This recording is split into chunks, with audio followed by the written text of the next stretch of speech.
자, 오늘은 제가 이제 해부학을 어떤 식으로 공부했는지에 대해서 이야기해 보도록 할게요. 우선 저는 암기하는 걸 정말 극도로 싫어하고 잘 못합니다. 그래서 암기식으로 공부하지는 않았어요. 제가 해부학을 처음 접하게 된 건 그 요가 지도자 교육과정 중에 해부학 강연 그 3시간짜리가 포함되어 있었습니다. 네, 거기서 처음으로 해부학을 접하게 됐습니다. 당시에 이제 기억에 남았던 것은 근막이라는 아이가 있는데 걔네들은 우리 몸을 전체적으로 이렇게 길게 감싸고 있다. 그래서 근육들을 한 번에 이렇게 감싸고 있다라는 내용이었어요. 예, 이해 안 됐습니다. 이게 뭔 소리지? 근육과 근육을 어떻게 연결시켜서 같이 감싸고 있지? 뭐 정보가 없으니까 상상이 되지가 않는 거죠. 이야기가 너무 어려워서 그냥 이마부터 뒤꿈치까지 그 하나로 연결돼 있는 뭔가가 있다 정도?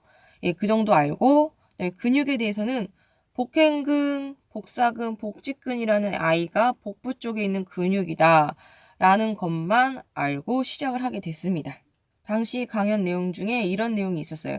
호흡 시 복직, 복사근이 관여가 되지 않아야지 복행근이 움직일 수 있다. 그리고 이것이 호흡을 통한 코어 운동이다. 강연하신 분께서 이렇게만 얘기하진 않으셨습니다.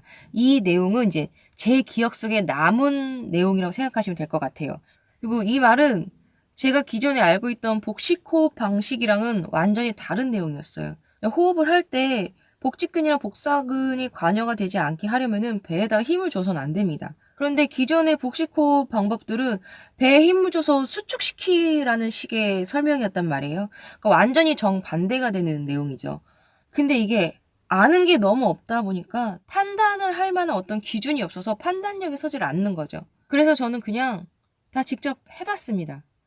복직근, 복사근을 쓰지 않고 호흡하는 방법이랑 배에 힘을 줘서 수축시키면서 하는 호흡이랑 다 이제 해보고 더 좋고 더 편안하다고 느껴지는 쪽으로 이제 기준을 잡아가기 시작한 거죠. 근데 이 과정 속에서도 의문점들이 많이 생겼어요. 뭔가 둘 다 아닌 것 같은데 라는 생각이 들기도 하고 그 수많은 의문점들이 막 이렇게 꼬리에 꼬리를 물고 생기기 시작하더라고요. 그런데 아는 게 없으니까 이 의문점들을 도저히 풀 능력이 안 되는 거예요. 검색을 할 수밖에 없습니다. 온라인상에 오픈되어 있는 정보들을 검색하게 되더라고요. 책 같은 경우는 제가 얼마나 볼지도 모르는데 가격이 조금 나가는 편이기 때문에 덜컥 사기가 좀 부담스럽더라고요.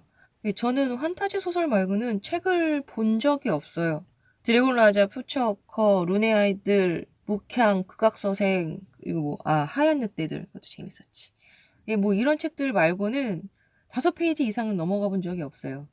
그래서 책을 사는 거는, 책의 내용이 아니라 제 자신에 대한 믿음이 없어서 사질 않았고, 그냥 온라인상에 있는 정보들만 검색해서 봤죠. 이렇게 의문이 생기는 부분들을 풀기 위해서 정보를 검색하다 보면은 그 근육은 뼈에 붙어 있기 때문에 사실 뼈에 붙어 있는 건 아닌데 여하튼 골격을 부분적으로라도 볼 수밖에 없어요. 게다가 근육에 대해서 포스팅을 한 사람이 한 가지 근육에 대해서만 포스팅을 했을 리가 없어요. 그렇기 때문에 그 사람의 블로그에는 근육들이 쭈르륵 포스팅되어 있습니다.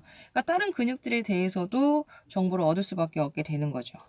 예, 뭐 한 번에 외울 수 있다면 좋겠지만 그냥 한 번 보고 마는 거는 별로 의미가 없는 것 같아요. 왜냐면은 볼 때마다 틀립니다. 처음 봤을 때랑 며칠 후에 봤을 때랑 또 며칠 후에 봤을 때랑 나에게 쌓여있는 정보의 양이 틀리기 때문에 그리고 경험의 양도 틀리고 하기 때문에 볼 때마다 같은 내용이 점점점 다르게 보인다고 생각하시면 될 것 같아요. 그러면 아무래도 정보를 이렇게 이해하고 인지하게 되는 그 질도 틀려지는 것 같아요. 정리해보자면 전제를 하나 세워두고 직접 실천을 해가면서 생겨난 의문점들을 해결해 나가는 거죠.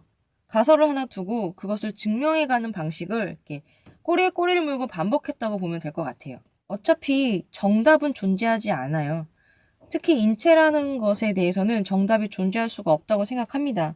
그 인체에 대한 어떤 답을 찾으신 분들은 중력을 지배하고 시간이라는 문제를 해결해서 이 불완전한 4차원의 세계를 벗어나서 4차원의 세계로 가셨겠죠.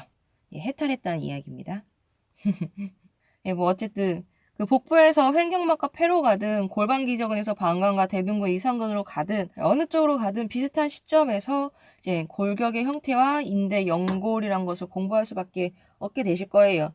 골격은 어쩔 수 없습니다.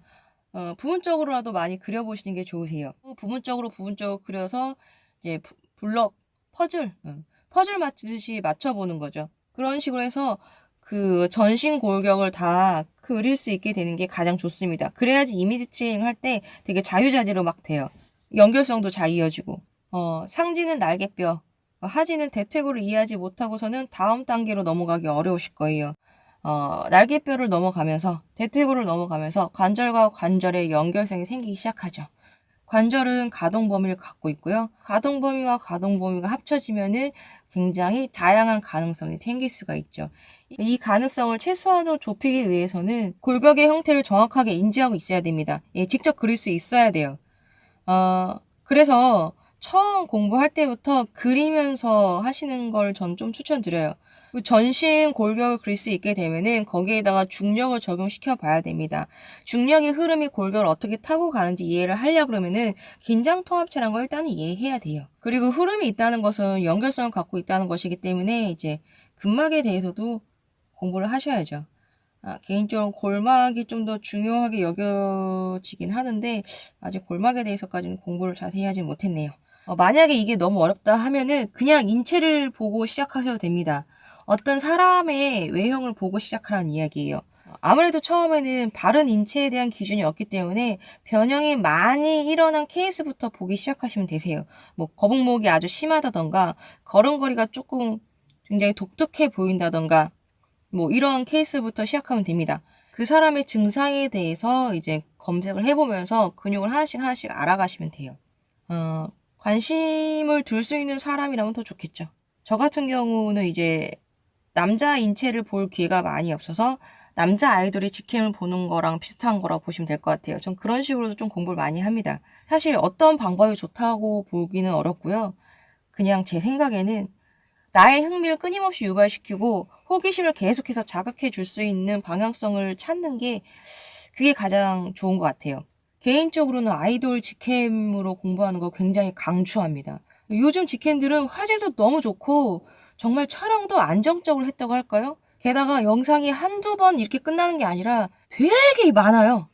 그 한 명에 대한 영상이 정말 어마무시하게 많습니다.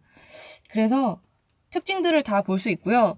심지어 예전서부터 이런 직캠들이 많이 있었기 때문에 몇 년 전 상태에서부터 현재 상태까지 다 볼 수가 있어요. 어떠한 변화 과정을 거쳤는지, 어떠한 변화 과정도 없었는지를 다 알 수 있습니다.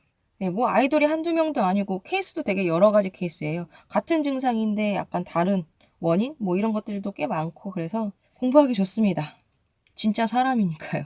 네, 움직이는 사람이고 그런 특질을 갖고서 이런 움직임이 나온다는 걸 다 춤을 추니까 아이돌은. 뭐 그렇습니다. 자, 오늘은 여기까지 하도록 하겠고요. 다음 시간에는 제가 최근에 그 나 혼자 산다에 한혜진 씨가 나오는 편을 봤는데 그 운동하시다가 무릎 통증 때문에 이제 고생스러워 하시는 장면이 나왔었는데 제가 그 편을 보고 약간 멘탈이 많이 붕괴가 됐어요. 그래가지고 막 정신 나가가지고 혼자서 막 웃으면서 막 도저히 그 프로그램을 다 볼 수가 없는 거예요. 그래서 막 화면 막 여기저기로 막 돌리면서 막 다시 돌아와서 또 보다가 또 정신 나가서 웃으면서 또 다시 막 그러고 약간 그런 식으로 이제 멘탈이 많이 붕괴됐었어요. 그거에 대해서 제가 왜 그렇게 웃었는지 또는 그 한혜지 씨의 무릎 통증은 왜 그렇게 발생이 되고 있는지 뭐 이런 것들에 대해서 한번 이야기하는 시간을 가져보도록 하겠습니다. 자, 그럼 저는 다음 시간에 다시 뵙도록 하겠습니다.